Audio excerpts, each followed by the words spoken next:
Episode 11। Ananya guest room से बाहर आई और हम लोगों की ओर देखा। उसके चेहरे से लग रहा था कि वो बहुत परेशान है। ऐसा लग रहा था यास्मीन अब ठीक हो गई है, पर उसके कमरे में हर तरफ गंदगी फैली हुई थी। ये तो मैंने विजय के साथ जो देखा था उससे भी बुरा हाल था। अनन्या ने कहा, मुझे लगता है कि यास्मीन मुर्दों की तरह सो रही है जब तक कि तुम उसे उसके बदलाव के द्वार में जगाओ नहीं। विजय ने पूछा, टाइम क्या हो रहा है? मैंने अपना फोन देखा तो पता चला आधी रात के 15 मिनट बाद का टाइम है, और अब सिस्टम मिलने के बाद ऑफिशियल तौर पर तीसरा दिन शुरू हो गया है। हमें इन सब बातों को लिखना शुरू कर देना चाहिए जैसे जैसे ये हो रही हैं। कौन जानता है, शायद ये कभी इतिहास की किताबों में दर्ज हो जाएं, मैंने कहा, ये सोचकर कि अगर इंसान जिंदा बचे तो। विजय ने कहा, सही है, मैं अपने कंप्यूटर पर एक फाइल बना लेता हूं।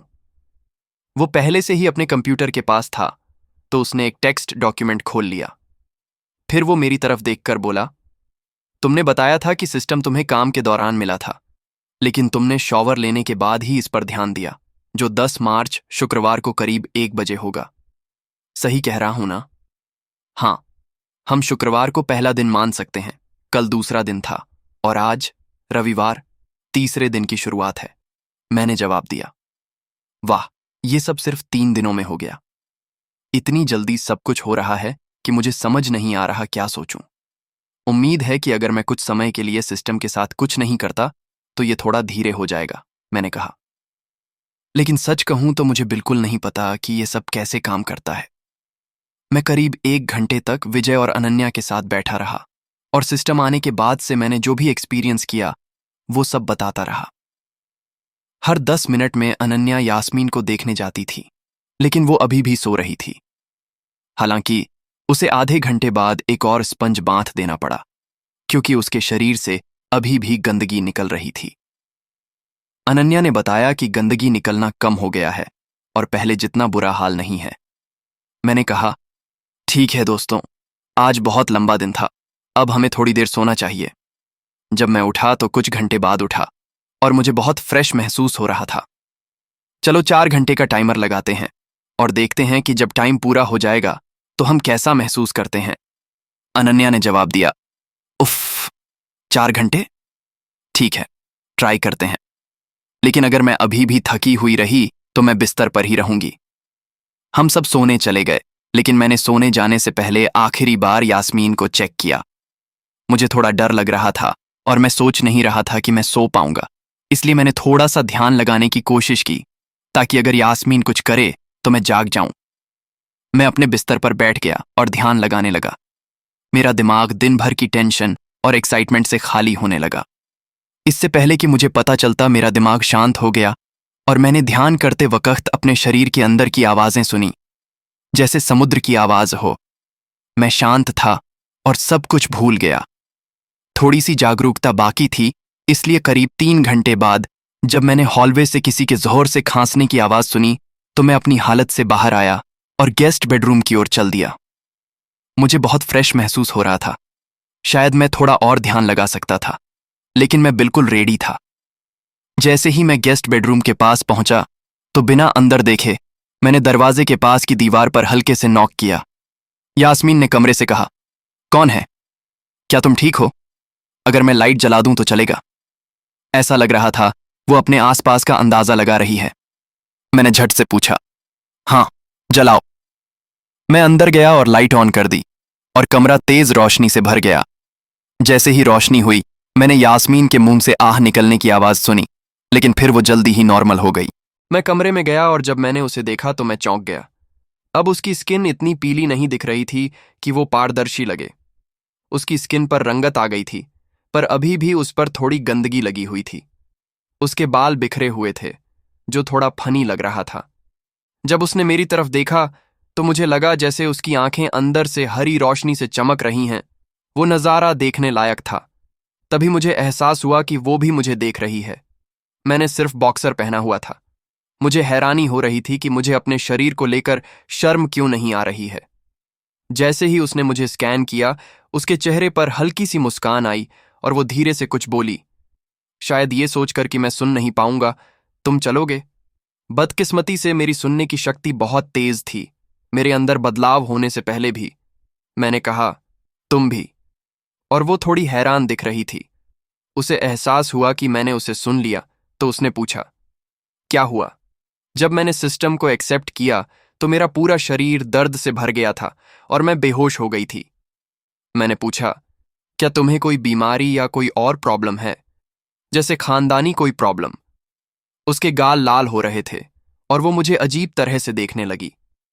हाँ, मुझे स्टेज 4 का कैंसर है। मैं अपनी बची हुई जिंदगी वैसे ही जीने आई थी जैसे मैं जीना चाहती थी। मेरा परिवार मुझे ऐसा नहीं करने दे रहा था और वो मुझे कीमो और रेडिएशन करवाने के लिए मजबूर कर रहे थे, और मैं नहीं चाहती थी कि मेरे जीवन का आखिरी साल दर्द में बीते। इसीलिए मैं चली आई। मैंने हर तरह का इलाज करवाने से मना कर दिया था और मैं अपना टाइम खत्म होने से पहले जिंदगी को पूरी तरह से जीना चाहती थी। मुझे माफ करना, मैंने तुमसे झूठ बोला, लेकिन मैं नहीं चाहती थी कि तुम लोग मुझे कैंसर की वजह से सिस्टम न लेने दो। उसने माफी मांगते हुए कहा, मैं अच्छी तरह समझता हूं, लेकिन तुम्हें पता होना चाहिए कि बहुत ज्यादा चांस है कि सिस्टम ने तुम्हारे शरीर से कैंसर को निकाल फेंका होगा। तुम्हें कैसा लग रहा है? मैंने पूछा। मुझे उसके झूठ बोलने पर गुस्सा नहीं आ रहा था। मैं उसे पूरी तरह से समझ रहा था, और अगर मुझे पता होता कि मुझे कैंसर है तो शायद मैं भी ऐसा ही करता। सच कहूं तो अब मुझे पहले से बहुत अच्छा लग रहा है। क्या तुम्हें सच में लगता है कि कैंसर खत्म हो गया है? उसने अपनी आवाज में उम्मीद के साथ पूछा।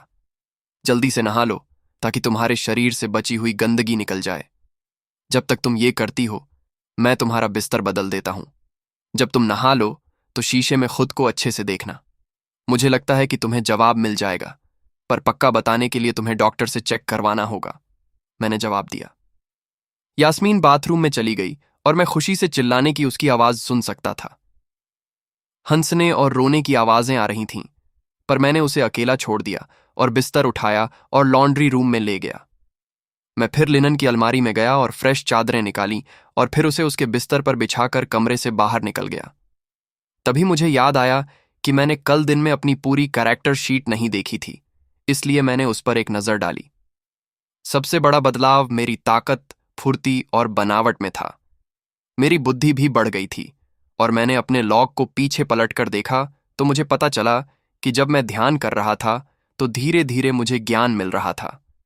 मुझे ये भी याद आया कि मुझे अपने एरिया को बनाना शुरू करने के बारे में भी एक छोटा सा हिंट मिला था, और उस टाइम में मुझे क्या करना है।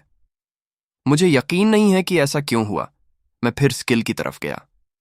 स्किल में मेरी लिस्ट थोड़ी बढ़ गई थी। मेरे पास चकमा देने, रोकने और किक करने की स्किल थी। मैंने यह भी देखा कि मैंने ऊर्जा ब्लास्ट को लेवल कर लिया है, और मैं ये देखने के लिए बहुत एक्साइटेड था कि इसमें क्या अलग है। डिटेल्स में देखने पर मैंने देखा कि डैमेज में 1 पॉइंट की बढ़ोतरी हुई थी और मैजिक स्पीड भी बढ़ गई थी, और साथ ही रेंज भी 5 फीट आगे तक बढ़ गई थी, जो कि अच्छी बात है। परक्स में मैंने हार्मोनल कंट्रोल देखा। अंदर देखने पर मुझे पता चला कि मैंने विजय और अनन्या को इम्यूनिटी दे दी थी, पर यास्मीन के बारे में मैंने सोचा ही नहीं। मुझे एकदम से बुरा लगा, क्योंकि मुझे लग रहा था कि वो मुझे अब एक खास नज़र से देखने लगी है। मुझे बहुत उम्मीद थी कि मेरी वजह से ऐसा नहीं हो रहा है, पर हमारी बातों से मुझे ऐसा नहीं लग रहा था, या कम से कम पूरी तरह से। मैंने फैसला किया कि मैं उसे जल्द से जल्द सब बता दूंगा ताकि वो इसके साथ ठीक रहे, और मैंने उसे पर्कस के लिए इम्यूनिटी दे दी। अपनी पर्क लिस्ट को देखते हुए मैंने लिस्ट में एक खाली जगह देखी जिस पर लिखा था इवोल्यूशन। मुझे याद आया अनन्या ने मुझसे सवाल किया था जब वो विजय के बारे में परेशान थी, जब उसके अंदर बदलाव हो रहे थे। मैंने अपने आप से अच्छे से सोचा, देर तक, और उस ग्रोथ के बारे में सोचता रहा जो मैं चाहता था। मैंने अपना फैसला किया और जल्दी ठीक होने वाले ग्रोथ को पाने की कोशिश की, पर इंसान जितना नॉर्मल होता है उससे थोड़ा तेज, क्योंकि मैं तेजी से होने वाले ग्रोथ को रोकना नहीं चाहता था। इसलिए मैंने तेजी से हीलिंग करने के वाले परक्स को ध्यान में रखा और उसे इसका बेंचमार्क बना लिया। ग्रोथ स्वीकार की जाती है। तुम्हें 3 रंगों में हाईलाइट की गई चीजें दिखेंगी, लाल, नीला और हरा। लाल रंग की चीजें तुम्हें नहीं खानी चाहिए, क्योंकि ये तुम्हारे ग्रोथ में प्रॉब्लम पैदा करेंगी। हरे रंग की चीजें तुम्हें खानी चाहिए, क्योंकि वो तुम्हारे ग्रोथ को तेजी से बढ़ाएंगी। और नीला रंग उन चीजों को दिखाता है जो थोड़ी मदद करेंगी और तुम्हारे सिस्टम में दूसरी चीजों को छोड़ देंगी, जो इस ग्रोथ के आने वाले दौर के लिए ज्यादा जरूरी होगी। आखिर में मैंने अपने बड़े एडवांटेज का इस्तेमाल किया और मुझे अपने बारे में बहुत अच्छा महसूस हो रहा था। मेरी स्टेटस स्क्रीन को देखते हुए नीचे एक नया सेक्शन था जिसमें 0% के साथ बेसिक तेजी से हीलिंग की जानकारी थी। मुझे लग रहा था कि ये टाइम के साथ बढ़ता जाएगा और शायद तेजी से, क्योंकि मैं उन चीजों को खाऊंगा जिनकी जरूरत मेरे शरीर को बदलने के लिए होगी। मुझे इस वक्त कोई खास फर्क नहीं लग रहा है, पर यह तो आने वाला टाइम ही बताएगा। चेंजेस को देखने के बाद और अपने आने वाले ग्रोथ के लिए कुछ प्लान बनाने के बाद मैंने यास्मीन का वेट लिविंग रूम में करने का फैसला किया। मैंने टाइम देखा तो सुबह के 6 बज रहे थे, तो मैं किचन में गया और कॉफी बनाने लगा। जब मैंने फ्रिज खोला तो मुझे कुछ बेकन दिखा, तो मैंने उसे फ्राई करना शुरू कर दिया ताकि मैं बचे हुए तेल से अंडे और पैनकेक बना सकूं। अब मैं कुकिंग के मूड में आ गया था। तभी यास्मीन अपने कमरे से बाहर आई। ओह अच्छा, मुझे बहुत तेज भूख लगी है, पर एक बात है, तुमने बताया था कि तुम्हारी पीठ में चोट लगी थी और बाद में वो ठीक हो गई, सही कहा ना? यास्मीन ने अपनी आवाज में थोड़ी उम्मीद के साथ पूछा। हाँ, सही है। क्यों पूछ रही हो? उसने अपनी आवाज में बहुत ज्यादा उम्मीद के साथ कहा। क्योंकि मुझे लग रहा है कि मेरा कैंसर चला गया है। ठीक तरह से जानने का तो एक ही तरीका है कि डॉक्टर तुम्हें चेक करें और कुछ टेस्ट करें। पर हाँ, तुम हेल्थी लग रही हो। पहले तुम्हारी स्किन बहुत पीली दिख रही थी, पर अब इसमें हेल्थी रंगत आ गई है। अभी भी बहुत गोरी है, पर ज्यादा हेल्थी लग रही है। मैंने खुद को ब्लेम करते हुए कहा, भगवान, मैं कितना बेवकूफ लग रहा हूं। मैं समझती हूं तुम्हारा क्या मतलब है। मैंने खुद को शीशे में देखा। अब मेरी स्किन में ज्यादा रौनक है और जो बीमारी का मुझ पर वजन था वो एकदम हल्का लग रहा है। मुझे अपने ठीक होने से पहले से ज्यादा अच्छा महसूस हो रहा है। यास्मीन ने खुशी से कहा, बढ़िया है। हो सकता है कि मैं कोई जादू या कुछ ऐसा सीख जाऊं जिससे तुम्हें स्कैन करके हम ये पता लगा सकें कि तुम्हें अभी भी बीमारी है या नहीं। मेरा मतलब है कि जादू का सिस्टम बहुत बड़ा है। कौन जाने, शायद हम इस पर काम कर सकते हैं। मैंने कहा। मेरे दिमाग में इस तरह के एक आइडिया के आने से मैंने अपने ऊर्जा ब्लास्ट स्किल को कैसे बनाया। शानदार, बढ़िया लगता है। पर चलो पहले खाते हैं। खाने की खुशबू आ रही है, लग रहा है सब बन गया है। मैं चाय पीने वालों में से हूं, पर मुझे कॉफी भी अच्छी लगती है, यास्मीन ने कहा।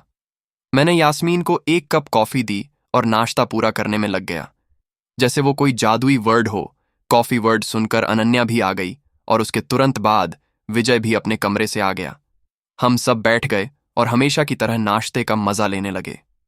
हमने एक दूसरे को जानने और अपनी हिस्ट्री के बारे में बताने में ज्यादा टाइम लगाया। ऐसा लग रहा था जैसे यास्मीन हमेशा से हमारे ग्रुप का हिस्सा रही हो और मुझे उम्मीद थी कि हम दोनों दोस्ती से बढ़कर कुछ बना पाएंगे। अगर ऐसा नहीं भी हुआ तो ठीक है, वो एक कमाल की औरत थी।